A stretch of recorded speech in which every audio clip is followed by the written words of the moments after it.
बिस्मिल्लाहिर्रहमानिर्रहीम ननने چې زموږ کم کلاس دی هغه پروسیسر انټرنل میموري باندې دی او د دې زموږ سره کم ټایپس دي.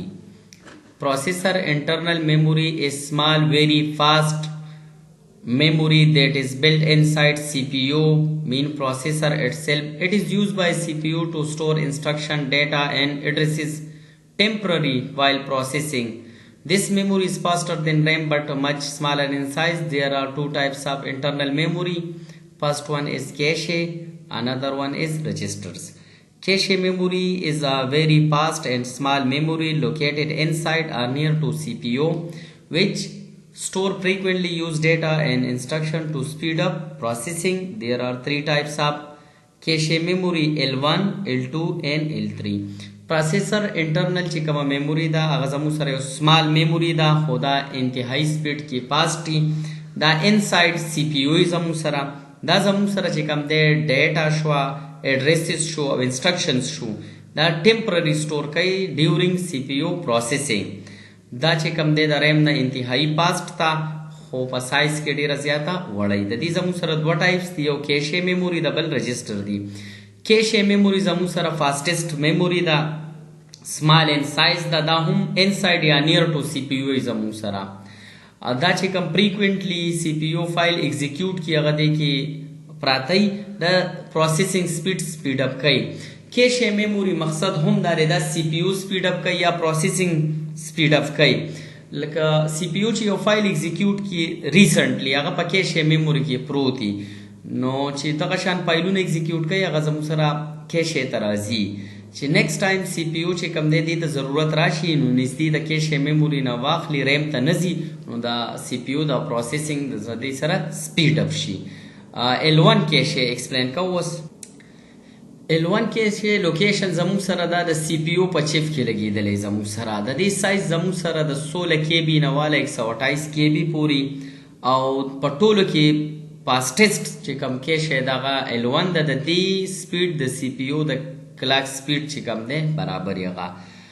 ریسنټلی چې کوم فایلونه CPU ایکزیکیوټ کی یا انسټرکشنز نو هغه زموږ سره چې کوم دی په cache memory کې په L1 cache کې پراته زموږ سره. access time د دې انتهایی لو دی په 9 سیکنډ کې دی. L2 cache د دې لوکیشن هم انساید CPU دی دا چې کوم دی د L1 او د L3 په منځ کې زموږ سره. سایز طرف ته د دې راځو د دې سایز چې کوم دی د L1 نه غټ دی 256 KB نه والا د 2 MB پورې د دې سایز دی. او سپیډ چې کوم دی د دې چې کوم دی د L1 نه سپیډ سلو دی او د RAM نه چې کوم دی د دې سپیډ فاست دی. د L3 لیول cache نه هم سپیډ فاست دی.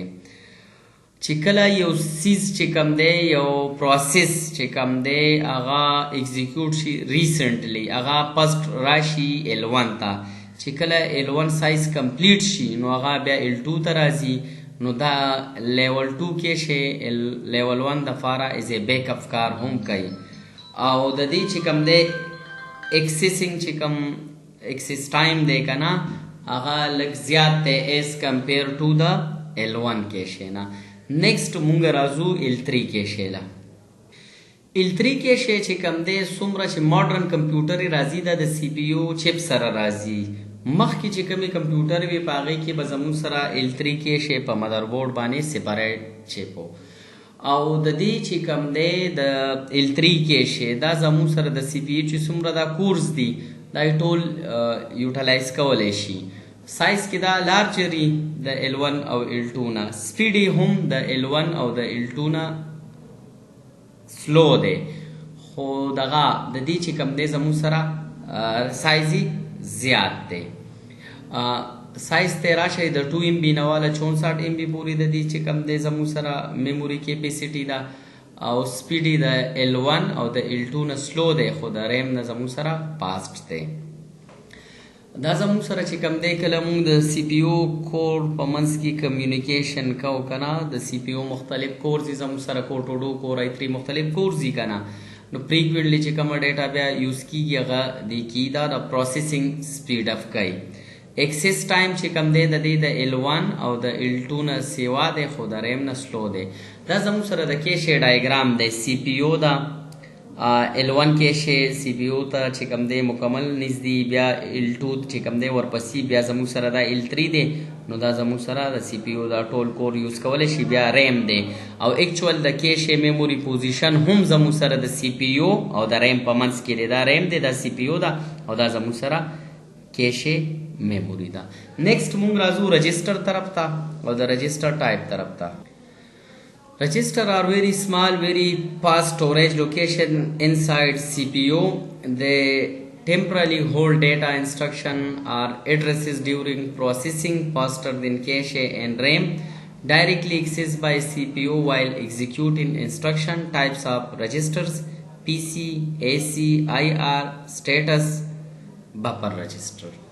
رجسټر زموږ سره سمال سټوریج ایریا دی انسایډ سی پی یو او دا ټولو کې فاسټیسټ دی. د دې سپیډ چې کم دی د ریم او د کیشه میموري نه انتهایی فاسټ دی او دا زموږ سره ټمپرري ډیټا هولډ کوي یا انسټرکشن هولډ کوي. ډیټا خو زموږ سره نمبر یا ټیکسي، انسټرکشن کې زموږ سره کمانډز یا په دې ډیټا چې کوم اپریشن مونږ کوو هغه زموږ سره انسټرکشن او ایډریس ډیټا کې چې انټرنل کوم ایډریس اساین شي نو هغې ته مونږ ایډریس وایو په میموري کې. ډیورینګ پروسیسنګ، د پروسیسنګ دوران کې زموږ سره دا ټمپرري سټوریج کوي.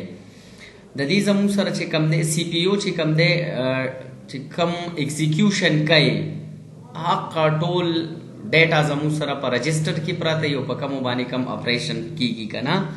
نو د میموري ایډریس شو او د ډیټا شو دا ټول هر څه زموږ سره په رجسټرز کې پراته وي. د دې چې کم دی زموږ سره مین زموږ سره دا 15 رجسټر دي. پی سی دی، اے سی دی، آئی آر دی، سټیټس رجسټر دی، بفر دی. پی سی څه ته ویلی شي ایکسپلین کوو 1 by 1. اے سی accumulator register store the result of arithmetic and logical operation. arithmetic او logical چې کوم operation دی د دې چې کوم result دی دا زموږ سره accumulator register کې story. بل دی پی سی دی program counter hold the address of next instruction to be executed. next instruction چې کوم execute کیږي دا غي address چې کوم دی په program counter کې پروت دی زموږ سره. IR instruction register current چې سی پی یو په کوم یو انسټرکشن باندې پروسیسنګ سٹارټ کړی کنه نو دا هغه ځان سره سٹور ساتي. سټیټس رجسٹر یا فلیگ رجسٹر هم ورته ویل شي. سٹور انفارمیشن اباؤٹ د ریزلټ اف اپریشن. جج لایک ټیل ویدر ریزلټ از 0 نیگیټیو اور اوورفلو. دا زموږ سره د اپریشن باندې چې کوم ریزلټ سی زموږ سره دا غ سٹور ساتي چې دا نیگیټیو دی، 0 دی، اوورفلو دا. صحیح شو؟ دا دی ججمنٹ دا کوي. بفر رجسٹر بفر چې کوم دی رجسټر زموږ سره دا زموږ سره یو سټوریج ایریا دا انسایډ سی پی یو. کله چې د دوو ډیوایسو په منځ کې ډیټا ټرانسمیشن کیږي نو دا ځان سره هولډ کوي. لکه فار ایگزامپل د سی پی یو او د سی پی یو او د میموري په منځ کې چې کوم دی یا د سی پی یو او انپوټ آوټپوټ ډیوایسز په منځ کې چې کوم دی ټرانسمیشن کیږي نو دا غ ډیټا ځان سره هولډ ساتي.